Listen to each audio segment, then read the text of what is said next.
అని సమాధానం చెప్తుంది రుక్మిణి.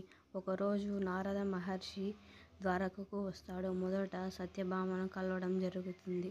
నారద మహాముని నారాయణ నారాయణ, సత్యభామగారుకు నా వందనాలు. నా రాకను సందేహించకండి. కానీ ఒక్క విషయం చెప్పండి. శ్రీకృష్ణుని ఎవరు ఎక్కువగా ప్రేమిస్తారు, మీరా లేక రుక్మిణి మాతనా? నారద ఏమంటున్నారు? ఇలా మీతో ఎవరు అన్నారు? ఎవరంటే ఏం లేదు, ద్వారకలో ప్రజలు అందరూ రాణి రుక్మిణియే శ్రీకృష్ణుని ఎక్కువగా ప్రేమిస్తుందని అంటున్నారు. కానీ అందం విషయంలో మాత్రం మీరే ఎక్కువ సుమీ, ఇది మాత్రం నిజం అని అంటాడు. మీరు చిన్నరాణి, కానీ శ్రీకృష్ణుని వశపరచుకోవడానికి ఇది సరిపోదు కదా అని సత్యభామతో అంటాడు. దేవర్షి, మీరే చెప్పండి, శ్రీకృష్ణుల వారు నన్నే ఎక్కువగా ప్రేమించాలంటే ఏం చేయాలో? ఆ విషయం గురించి నేను ఇక్కడికి